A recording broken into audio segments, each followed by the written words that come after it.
Dear students, आज हम DElEd second semester के सामाजिक अध्ययन विषय के प्रथम अध्याय भारत में प्रथम साम्राज्य की स्थापना पर चर्चा करेंगे। भारत में प्रथम साम्राज्य मौर्य वंश को माना जाता है। इस वंश के संस्थापक चंद्रगुप्त मौर्य थे। चंद्रगुप्त मौर्य की माता का नाम मूरा था, इसीलिए इस वंश को मौर्य वंश भी कहा जाता है। चंद्रगुप्त मौर्य एक योग्य और प्रतापी शासक थे। उन्होंने नंद वंश का अंत करके मौर्य साम्राज्य की स्थापना की। विद्यार्थियों, यहाँ पर इतिहासकारों के दो मत हमें दिखाई देते हैं। कुछ इतिहासकारों का मानना यह है कि उन्होंने पंजाब राज्य की स्थापना की और अधिकांश इतिहासकारों का मानना है कि उन्होंने मगध वंश की स्थापना की। यहाँ पर हम क्रमवार आपके सामने चंद्रगुप्त मौर्य की जो प्रमुख विजयी हैं या विजयी क्षेत्र हैं उनके ऊपर प्रकाश डालेंगे। तो प्रथम बिंदु पर हम देखते हैं कि उन्होंने पंजाब की स्थापना की, पंजाब पर विजय प्राप्त की। सिकंदर के भारत से लौटने के बाद पंजाब में अव्यवस्था फैल गई। चंद्रगुप्त मौर्य और चाणक्य ने इसका लाभ उठाते हुए यह निश्चय किया। उन्होंने अपनी सेना में विभिन्न लड़ाकू जातियों को भर्ती किया। उन्होंने पंजाब के कुछ राजाओं का सहयोग भी प्राप्त किया।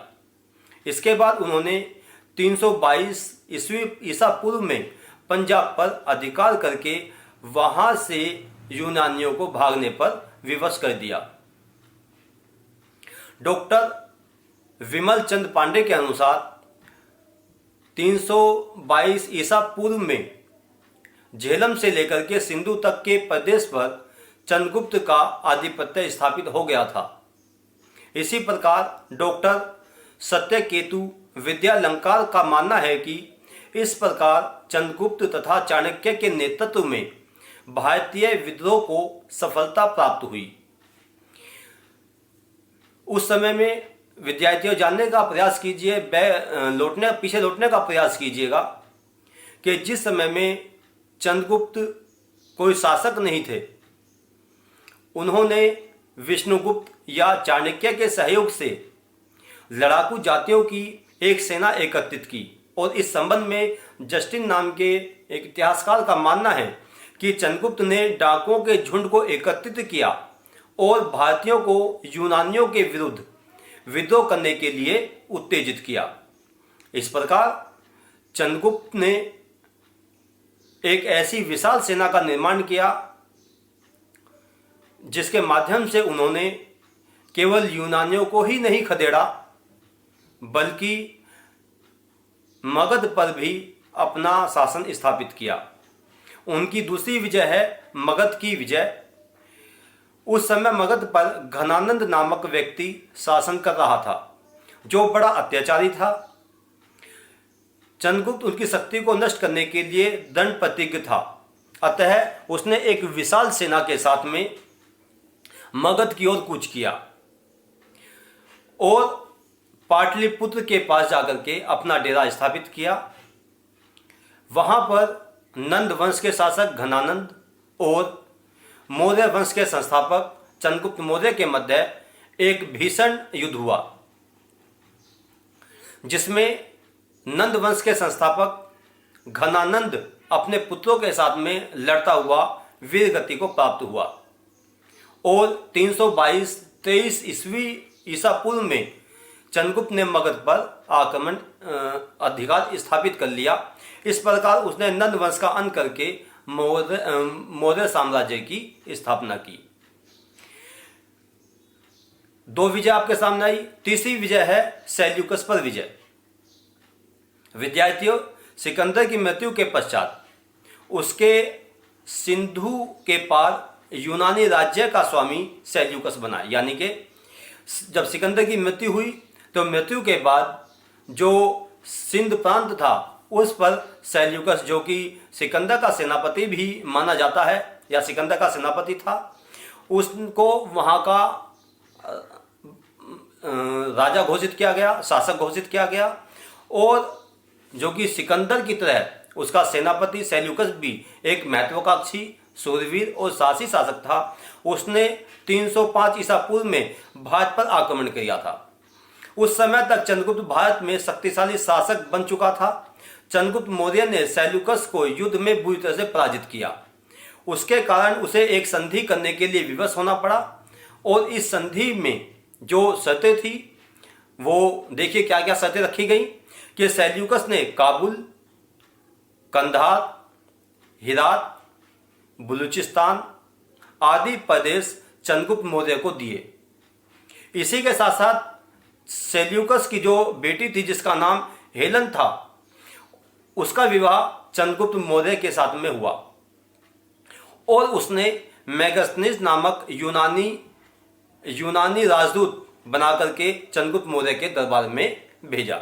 यानी कि चंद्रगुप्त मौर्य के दरबार में एक यूनानी जो इतिहासकार भी था और प्रसिद्ध व्यक्ति था मेगास्थनीज, उसको भेजा। और मेगास्थनीज का नाम आप इस रूप में भी जानते हैं कि उसने एक प्रसिद्ध पुस्तक इंडिका की रचना की। इसके अलावा डॉक्टर R.C. मजूमदार जो एक प्रसिद्ध इतिहासकार हैं, उन्होंने अपनी पुस्तक एंशिएंट इंडिया में लिखा है कि चंद्रगुप्त की सेल्यूकस पर विजय ने महान यूनानी सेनाओं को भारतीय युद्ध कला तथा अनुशासन के विरोध में आंतरिक दुर्बलता को सिद्ध किया। यानी कि जो कमियां थीं यूनानी शासकों की, उन कमियों को सामने लाने का प्रयास किया। क्योंकि चंद्रगुप्त ने एक विशाल सेना जो निर्मित की थी, उस विशाल सेना का उस समय में किसी के पास भी कोई तोड़ नहीं था। इस संधि में जो संधि स्थापित की गई, इस संधि में चंद्रगुप्त के साम्राज्य की सीमाएं इतनी विस्तृत हो गई कि अंग्रेज भी इस नियमानुकूल सीमाओं को स्थापित नहीं कर सके। यानी कि बाद में जब ईस्ट इंडिया कंपनी की स्थापना हुई तो उस तरह की सीमाएं अंग्रेज भी स्थापित नहीं कर पाए, जितनी बड़ी सीमाएं या जितनी विस्तृत सीमाएं चंद्रगुप्त मौर्य ने अपने समय में स्थापित की थी। विद्यार्थियों, आगे देखते हैं कि उन्होंने अपने इसके अलावा चंद्रगुप्त मौर्य ने बहुत सारी विजय स्थापित की। यानी कि कई राज्यों पर अपना राज्य स्थापित किया, जिसमें सौराष्ट्र का नाम आता है। इसके अलावा अवंती का नाम आता है जिस पर कि चंद्रगुप्त मौर्य ने अपना साम्राज्य स्थापित किया। इसके अलावा बंगाल का नाम आता है। बंगाल पर भी चंद्रगुप्त मौर्य ने अपना शासन स्थापित किया। कुछ इतिहासकार लिखते हैं कि उसने यानी कि चंद्रगुप्त मौर्य ने दक्षिण भारत पर भी अपना राज्य स्थापित किया। और कई किताबों में इस चीज़ का वर्णन भी दिया गया है। खासतौर से जो जैन धर्म के जो बाद के लेखक हुए, उस समय के लेखक थे, उन्होंने अपनी पुस्तक में दक्षिण भारत की विजयों का उल्लेख किया। और इसी प्रकार से यूनानी इतिहासकार प्लूटार्क ने भी चंद्रगुप्त मौर्य की महान विजयों का उल्लेख अपनी रचनाओं में किया। इसके अलावा उस चंद्रगुप्त मौर्य ने कश्मीर और नेपाल की सीमाओं तक अपने राज्य की स्थापना की। और इस प्रकार से चंद्रगुप्त ने एक महान साम्राज्य की स्थापना की, जो कि भारत का प्रथम विस्तृत और महान साम्राज्य बना। उसने हिंदू कुश से लेकर के बंगाल तक तथा हिमालय से लेकर के मैसूर तक राज्य स्थापित किया।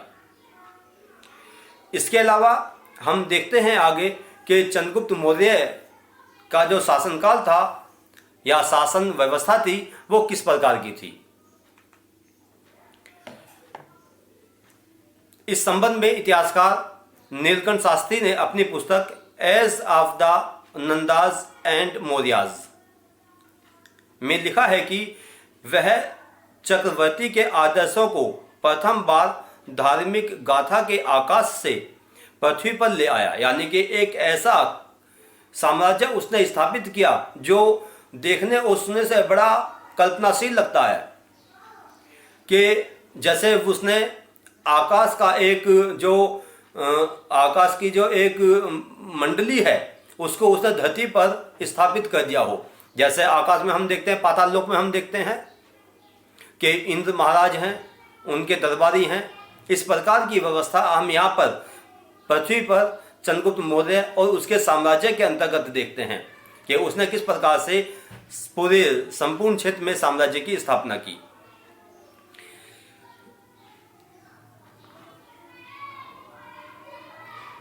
और यही नहीं, उसने एक केंद्रीय शासन की स्थापना इस प्रकार की जिसमें उसने कुछ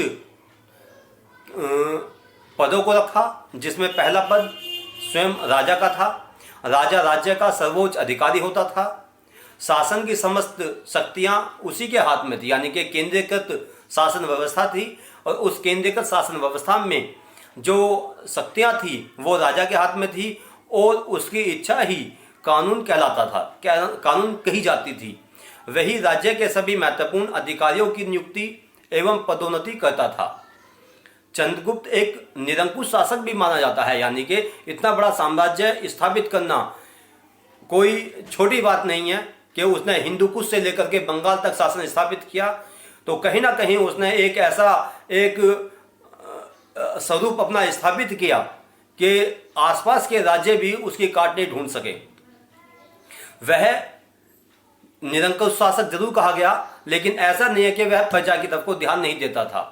उसका पूरा फोकस अपनी प्रजा, अपनी जनता की तरफ था और उसने अपनी जनता और प्रजा की भलाई के लिए बहुत सारे कार्य किए, जन कल्याण के बहुत सारे कार्य कराए, जिसमें उसके द्वारा सौराष्ट्र में निर्मित सुदर्शन झील भी बहुत प्रमुख है। तो यहाँ पे कुछ बिंदुओं को बहुत जरूरी याद रखना है आपको कि सुदर्शन झील का निर्माण किसने कराया। तो यहाँ पर सौराष्ट्र में चंद्रगुप्त मौर्य ने सुदर्शन झील का निर्माण कराया। राजा के बाद दूसरा स्थान जो उस समय में रखा गया वो था मंत्री परिषद का। मंत्री परिषद का कार्य प्रशासनिक कार्यों में राजा को सहयोग देना था और साथ साथ युद्ध और शांति के मामलों में भी परामर्श देना था। मंत्रिमंडल के सदस्यों की जो संख्या थी वो बहुत अधिक थी।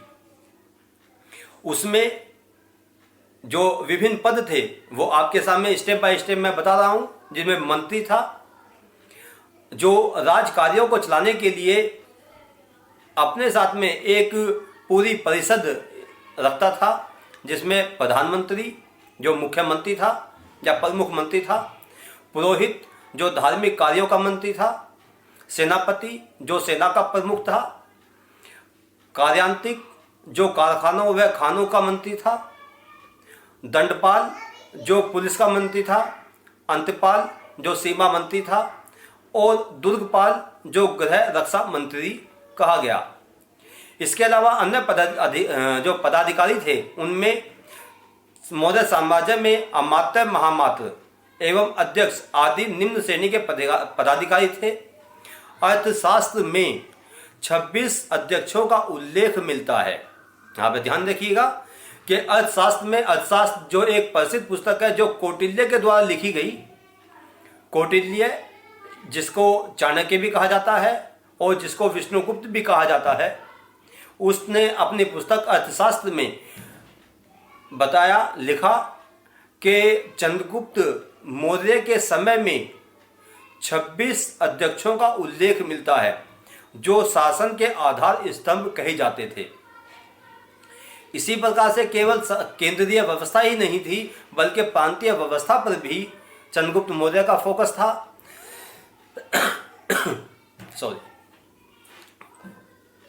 चंद्रगुप्त मौर्य का जो साम्राज्य था वो 3 प्रांतों में विभाजित था। प्रथम उत्तर भाग में पश्चिमी प्रांत, द्वितीय पश्चिमी प्रांत एवं तृतीय दक्षिणी प्रांत, यानी कि प्रथम उत्तरी प्रांत, उत्तर पश्चिमी प्रांत, द्वितीय पश्चिमी प्रांत और तृतीय दक्षिणी प्रांत। यहाँ पर पहला पद जो दिया गया था प्रांतीय स्तर पर वह था कुमार का। कुमार पद पर प्राय राजकुमारों को ही नियुक्त किया जाता था, यानी कि जो राजकुमार थे राज्य के उस राजकुमार को ही कुमार कहा जाता था और उसको नियुक्त किया जाता था। वहीं प्रांत का सर्वोच्च अधिकारी भी वही होता था। उसके प्रमुख कार्य या कर्तव्य इस प्रकार थे कि वह प्रांत में शांति एवं व्यवस्था बनाए रखता था, सम्राट के आदेशों का पालन करना था और करवाना था, राजकीय कार्यों की राशि एकत्रित करना था, यानी कि जो राज्य के कार्यों के लिए राजस्व का एकत्रीकरण है उसकी भी व्यवस्था संभालता था, और साथ ही प्रांतीय लोगों को न्याय प्रदान करने का कार्य उसका था। इसके अलावा नागरिक शासन भी यहाँ पे स्थापित किया गया। नागरिक शासन किस प्रकार से कि नगरों का शासन चलाने के लिए 5-5 सदस्यों की 6 समितियां थी। इन समितियों का कार्य इस प्रकार था। पहली समिति कला कौशल की देखभाल क्या करती थी। दूसरी समिति विदेशियों की देखभाल क्या करती थी। तीसरी समिति जनगणना का कार्य क्या करती थी। चौथी समिति वाणिज्य का कार्य क्या करती थी। और 5वीं समिति वस्तुओं का निरीक्षण करने का कार्य क्या करती थी। और 6ठी समिति बिक्री कर एकत्रित करने का कार्य क्या करती थी। नागरिक शासन के बाद ग्रामीण शासन प्रबंध भी चंद्रगुप्त मौर्य के शासनकाल की एक विशेषता के रूप में देखा जाता है। गांव समाज साम्राज्य की सबसे छोटी इकाई थी। यहाँ पर ध्यान देने वाली बात यह है कि जिस प्रकार से आज के समय में स्थानीय स्वशासन की बात की जाती है, विकेंद्रीकरण की बात की जाती है और ग्रासरूट लेवल पर कोशिश की जाती है कि लोगों को या जनता को सर्वसुलभ व्यवस्थाएं प्राप्त हों, किसी प्रकार की कोई परेशानी ना हो, इन सब चीज़ों को देखते हुए यहाँ पर ग्रासरूट लेवल पर स्थानीय स्वशासन की स्थापना की जाती है। उसकी नींव मौर्य साम्राज्य में ही चंद्रगुप्त मौर्य के द्वारा डाल दी गई थी। मौर्य साम्राज्य की सबसे छोटी जो इकाई थी वो ग्राम या गांव मानी जाती थी, जिसका मुखिया ग्रामणी कहलाता था।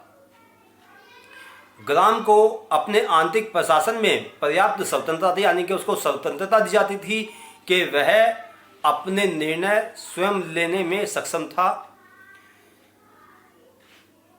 डॉक्टर राधा मुकुंद मुखर्जी ने अपनी पुस्तक the age of imperial unity में लिखा है कि ग्राम समुदाय एवं गणतंत्र अथवा स्वाधिकारी सभा की तरह कार्य किया करते थे।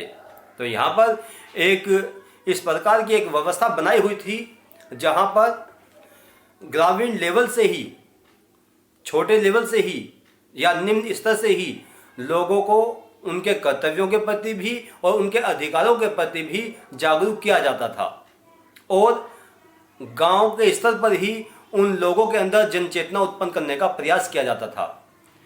आगे बढ़ते हैं, देखते हैं कि मौर्य साम्राज्य में अर्थव्यवस्था किस प्रकार से स्थापित थी। इसमें देखिएगा, भूमि कर राज्य की आय का प्रमुख साधन था, यानी कि जो लगान था भूमि कर उसको लिया जाता था। मेगास्थनीज जिसने अपनी पुस्तक इंडिका में लिखा है कि भूमि कर उपज का 1/4 भाग लिया जाता था, यानी कि भूमि की जो पूरी उपज थी उसका 1/4 भाग उपज कर के रूप में लिया जाता था। कृषक जो किसान थे वो राज्य की तरफ से काफ़ी सुविधाएं उनको प्राप्त थी। आय के अन्य स्रोत इस प्रकार थे, जैसे सिंचाई कर के रूप में, नमक कर के रूप में, आयात कर के रूप में, शराब कर के रूप में, बिक्री कर के रूप में तथा अपराधियों से प्राप्त जुर्माने के रूप में राजस्व की बढ़ोतरी पर ज़्यादा बल दिया जाता था। इसके अलावा न्याय व्यवस्था की तरफ को देखें तो चंद्रगुप्त मौर्य का साम्राज्य इस मामले में बहुत ज़्यादा प्रमुख था, विशेषतापूर्ण था। राजा राज्य का सर्वोच्च न्यायाधीश हुआ करता था, यानी कि स्वयं चंद्रगुप्त मौर्य जो थे वो खुद न्यायाधीश की भूमिका में, एक राजा तो थे ही, साथ ही न्यायाधीश की भूमिका में भी वह कार्य क्या करते थे। मौर्य काल में न्यायालय 2 भागों में विभक्त था। धर्म स्थानीय, पहला है धर्म स्थानीय, जिसमें नागरिकों के आपसी दीवानी मामलों की सुनवाई की जाती थी, और दूसरा है कंटक शोधन, जिसमें व्यक्ति और राज्य के बीच, यानी कि राज्य और व्यक्ति के बीच जो विरोधाभास उत्पन्न हो जाते हैं उन विरोधाभासों की सुनवाई की जाती थी। उस समय दंड विधान बहुत कठोर थे। अंग भंग करना, मृत्युदंड दे देना, जुर्माना वसूलना, इस प्रकार के दंड उस समय में रखे जाते थे। अगले बिंदु की तरफ को चलते हैं। जो प्रमुख विशेषता है मौर्य वंश की वह है गुप्तचर व्यवस्था। गुप्त काल में थी जो मौर्य वंश में थी एक गुप्तचर की व्यवस्था, वो इस प्रकार की थी कि साम्राज्य चंद्रगुप्त मौर्य ने इस प्रकार की व्यवस्था बनाई हुई थी कि हर लेवल पर उसने गुप्तचर स्थापित किए हुए थे। गुप्तचरों की कुछ श्रेणियां थी जो मुख्य रूप से दो प्रकार की थी। एक तो संस्था के रूप में, जो स्थानीय स्थानों पर रह करके, यानी कि ग्रामीण क्षेत्रों में रह करके, कस्बों में रह करके या जो नगरों में रह करके कार्य क्या करते थे और सूचनाएं जो हैं वो इकट्ठा क्या करते थे और राजा तक पहुंचाते थे। इसी प्रकार से दूसरी संस्था थी संचारा, जो वो गुप्तचर जो एक स्थान पर नहीं टिकते थे बल्कि जगह जगह वो घूमते रहते थे। उनको स्वतंत्रता थी कि वह एक नगर से दूसरे नगर या एक गांव से दूसरे गांव में वो लगातार घूमते रहते थे। उस समय की जो सैनिक व्यवस्था थी उसकी तरफ को चलते हैं कि चंद्रगुप्त मौर्य की विशाल सेना में 6 लाख पैदल तथा 30,000 घुड़सवार थे। ये इसकी एक प्रमुख विशेषता थी। सिकंदर ने जरूर पूरे विश्व पर अपना शासन स्थापित किया। उसका सेनापति सेल्यूकस भी बहुत महान, प्रतापी और महत्वाकांक्षी राजा रहा, लेकिन चंद्रगुप्त मौर्य के आगे किसी भी शासन की कोई भी व्यवस्था कामयाब नहीं हो पाई। और उसका कारण यह था कि उसने लोगों को एकत्रित भी किया, डाकों के झुंड को एकत्रित किया, लोगों को एकत्रित किया और उसने अपनी बुद्धिमत्ता के बल पर एक ऐसी विशाल सेना स्थापित की जिसमें 6 लाख पैदल सैनिक थे और 30,000 घुड़सवार थे। सेना का प्रबंध 6 समितियों द्वारा किया जाता था। पहली समिति पैदल सेना की थी, दूसरी समिति घुड़सवार सेना की थी, तीसरी समिति रथ सेना की थी, चौथी समिति हाथियों की थी, पांचवी समिति रसद की थी और छठी समिति नौसेना की व्यवस्था को संभाला करती थी। युद्ध में घायल सैनिकों की चिकित्सा के लिए वैद्यों की और साथ साथ दवाइयों की व्यवस्था भी की जाती थी। यानी कि युद्ध में जो सैनिक घायल हो जाते थे उनके उपचार के लिए राजवैद्य वैद्य थे जो दवाइयां दिया करते थे और औषधियों के माध्यम से घायल व्यक्तियों का उपचार किया करते थे।